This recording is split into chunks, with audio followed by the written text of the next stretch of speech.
look like this. No changes at the top with Milwaukee in its familiar perch in the penthouse. Phillies last week overtook the Dodgers as betting favorites to win the World Series, and things are tightening up in the American League East and Central. The biggest change in the power rankings and standings have been the battle between Cleveland and Detroit. What was once a foregone conclusion at a 59-34 start, Tigers have just gone 26-37. All of a sudden, just a one-game lead over the Guardians. The head-to-head series starting today. Astros, Guardians, that race potentially could be Detroit as well. Astros, I can tell you, don't hold any of the head-to-head tiebreakers. So let's bring in Matt Snyder, puts our power rankings together, and Julian McWilliams to offer his thoughts, agreements, or disagreements. I'm Tommy Tran. We're going to get to that AL Central showdown in just a second. But if we go to the East, Matt, a little more top-heavy with your top two teams, Blue Jays and Yankees with a week to go. Give me the lowdown on how you think it's all going to play out here. Well, the Blue Jays are playing with fire. I mean, they just had that 4-game losing streak where they were outscored 28-3. Did not look like a division champion type ball club at all, but they salvaged that win Sunday. They still have a 2-game lead. They do have the tiebreaker over the Yankees. So ultimately, I think they get this thing done. They have 6 home games left. They don't have to go on the road anymore. They're 50-25 in Rochester. So even if they just go 3-3, that probably does it, but they're probably going to do something like 4-2 and close this thing out. But it is like the Yankees definitely look, if you just eyeball that, it looks like it's a much easier schedule with 2 non-contenders, and the Blue Jays need to deal with the Red Sox. But like I said, the Blue Jays are 50-25 at home. They have the tiebreaker. They have the 2-game lead. I think the Blue Jays get it done, but as I said, they are playing with fire right now.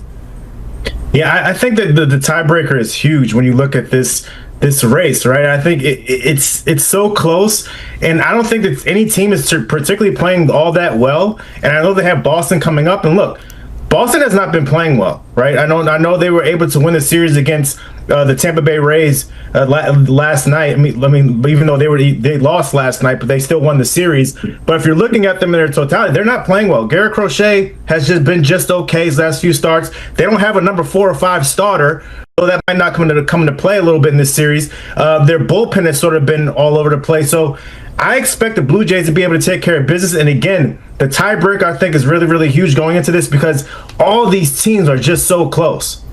Yep, Blue Jays will have, of course, the Red Sox series that you mentioned at home, and then at home to the Rays, as you see the power rankings there involving teams 4, 5, and even 9 if you're going to add Boston into the mix. Let's get to 8 and 11, which is Cleveland and Detroit. Was once a 14-game division, Matt, is down to 1. A big week for both teams, and I don't know if you're a big believer in momentum because everybody in Detroit saying, oh, we still have everything in front of us. Oh, A.J. Hinch saying, we still have everything to play for here. Yeah. But what are you thinking about these two? Not big on momentum because they like to say momentum is the next day's starting pitcher. And the Tigers actually have Skubal lined up for Tuesday, and then they'll get Skubal again on Sunday if they need him, and they have that 1-game lead. But I am a big believer in vibes, and the vibes around the Tigers right now are absolutely wretched. Meanwhile, the Guardians are riding high. They feel like they're playing on house money at this point because everybody counted them out because they should have been out of this.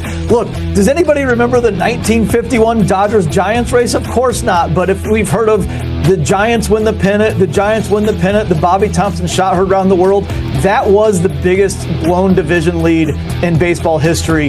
This one would be bigger, a 14-game lead. This thing should have been over weeks ago. I remembered in the first half of the season, I had the Tigers number 1 a few times, and we started talking about if the Tigers would be here the rest of the season, or if I would have something like the Tigers and Dodgers would be the only 2 number 1 teams. Now they're not even in the top 10. If you're the Tigers, you have to fall back on, we've got Skubal twice, we have the 1-game lead, but the vibes are awful. The Guardians are at home in this Tiger series, and the Guardians have a 6-4 lead in the head-to-head. So as long as they don't get swept by the Tigers here, they'll have the tiebreaker. For me, you know who the Guardians have? Jose Ramirez. And I think Jose Ramirez is one of the best players in baseball, if not probably one of the best players, the best player at his position. He hits, he plays defense, he steals bags, he hits homers. The Detroit Tigers do not have a guy like that. Sure, you talk about Tarek Skubal, but on the position player side, a guy you can say every day, come on, get on my back, let's do this. Who are you looking at? Riley Green? Gleyber Torres, I'm having problems figuring out who they really have that they can say like that. And again, as I've said with the Red Sox before, the Detroit similarly has never been in this situation. They were the good story last year, right? Where they were like, all of a sudden they come onto the scene and it's like, wow, you beat the Houston Astros in a good series. Good for you. You guys weren't supposed to be here.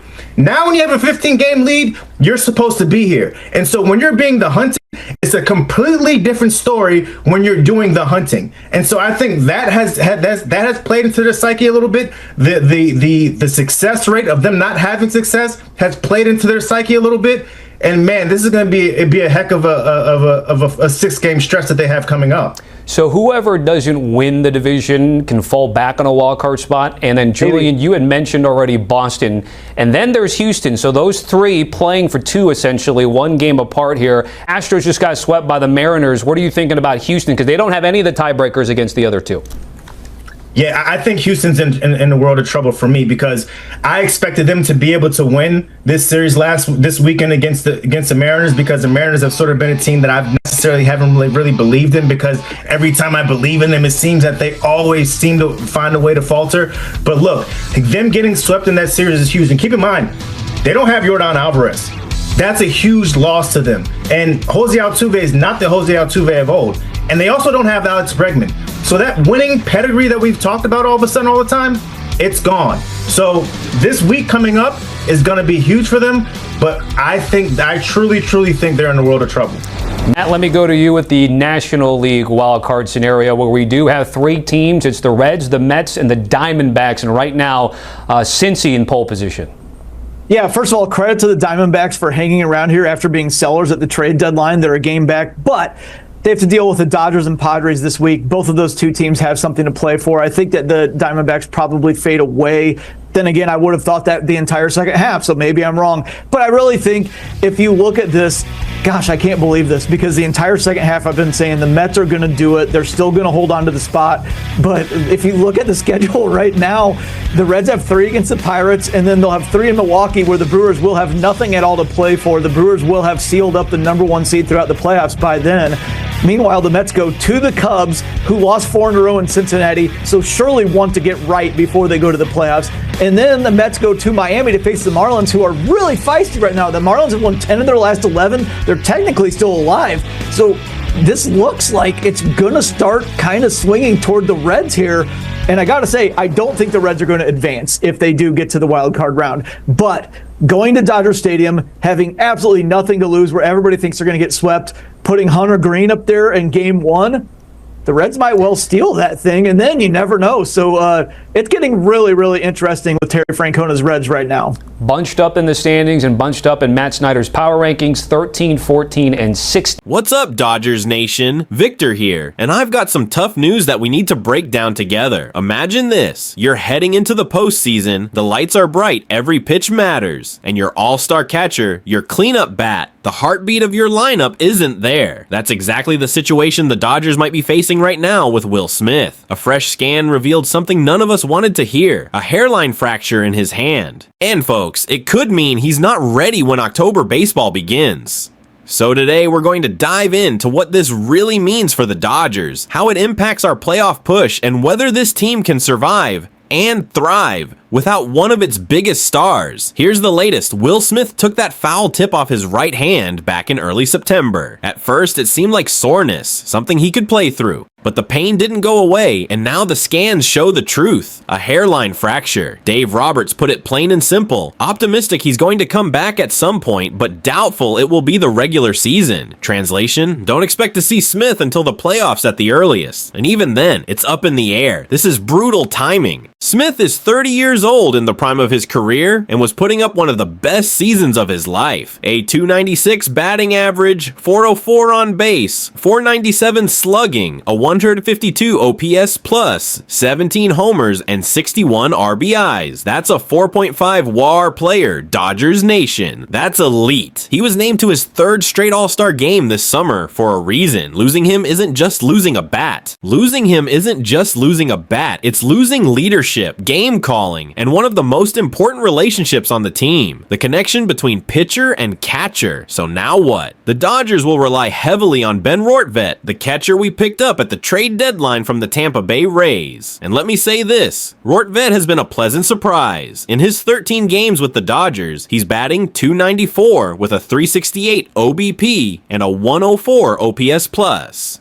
Not bad at all for a guy most people thought was just a depth piece. He's handled the pitching staff well, thrown out runners, and has shown he can rise to the occasion. But let's be real, as much as I like what Rortvedt has done, he's not Will Smith. He doesn't have the track record, he doesn't bring the same power, and opponents aren't going to pitch around him the way they do Smith. Dalton Rushing has gotten a taste of the big leagues too, and we've seen Chucky Robinson in there. But let's be honest, this is going to be Rortvedt's job to carry, at least until Smith is back. And here's where things get tricky. The Dodgers are sitting at 88-68 with just a 3-game lead over the Padres in the NL West. That's way too close for comfort. Every game matters down the stretch, and not having Smith in the lineup is a serious blow. Smith's production in the middle of the order can't be overstated. With runners in scoring position this year, he's hitting .310. That's clutch.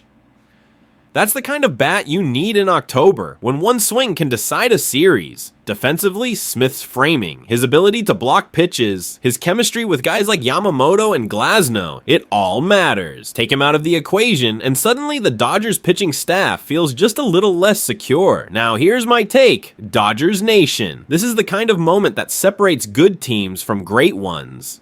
Yeah, losing Smith hurts, no doubt, but the Dodgers have depth, and this roster was built to withstand injuries. Think about it, Freddie Freeman is still Freddie Freeman. Ohtani is having an MVP-type year at the plate. Mookie Betts, even while adjusting defensively, is still producing offensively. If Ben Rortvedt can just give us league-average production at the plate, play solid defense, and keep the pitching staff locked in, the Dodgers can survive until Smith gets back.